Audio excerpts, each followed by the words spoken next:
How are CISOs communicating the ROI of their security stacks? We saw that budgetary pressures from the down market last year made them feel compelled to really communicate this ROI, and that stress is still there. So how have you seen that evolve and manifest? So I think there's a lot of different things changing, and I think we saw a lot of different answers in the CISO circuit about this. We did. What I think CISOs are coming to realize is you can't hide work that you're doing. If you have a team of 15 people who's doing something, you have to communicate the effectiveness of what their work is. And for a lot of security teams, that's hard. Like, what real effect did you have by doing a security assessment on this one vendor, right? We're not really sure.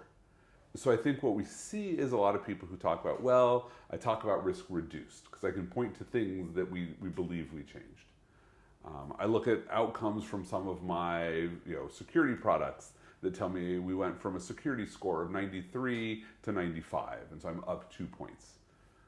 And I don't know if we should believe that number, but at least we have a number to bring out.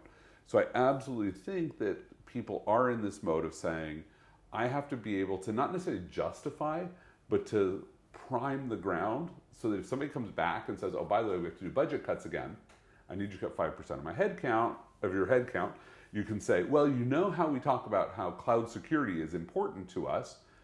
If I cut 5%, probably our cloud security score is going to drop because we're not going to be doing this work we were doing. So I think what we're really seeing is we're in this sort of early stage of maybe consolidation of reporting that maybe we'll see more of in the future, where people are saying, I need to talk about everything.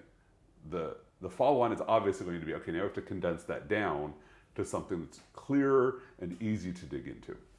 Right, and that ended up being one of the top requests for products down the line. Yep.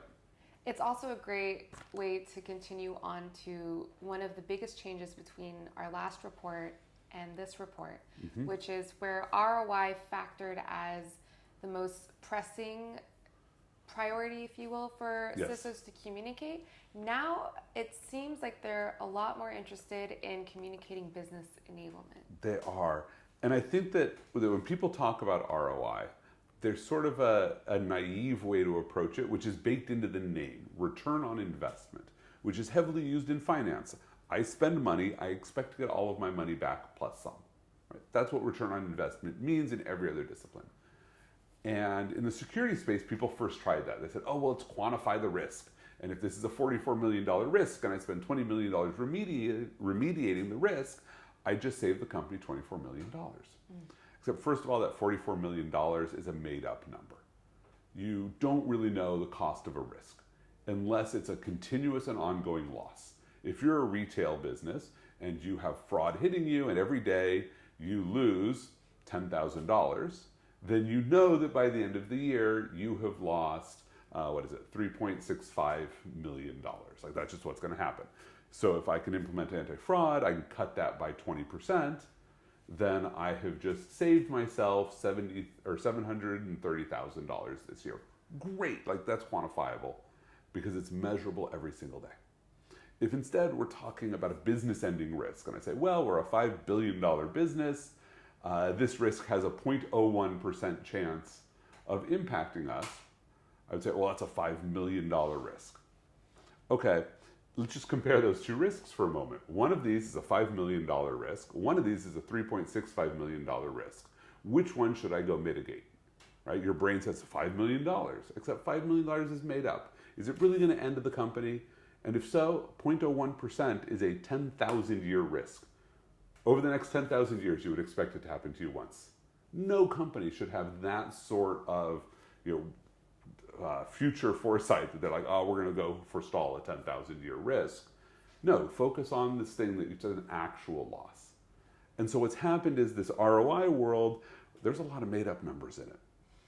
But when you come back and I say, look, here's this business we wanted to get into, and because we deployed security technologies to make that safer, we were able to get into that business. It's the same reason why we have brakes and seatbelts on cars. Right? Every security professional loves using that example. Right. Why do cars have brakes? To stop? No, so they can go faster.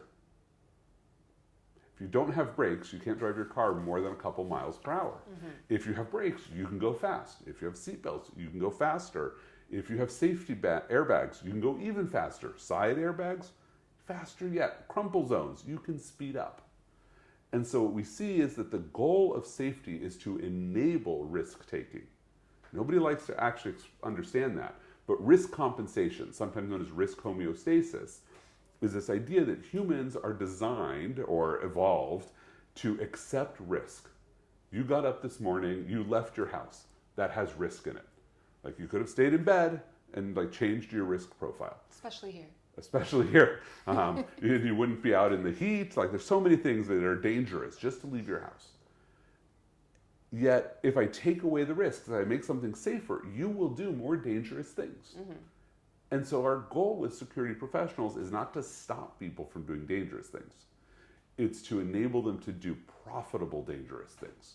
It should be that the risk choices they're making are wise and not reckless.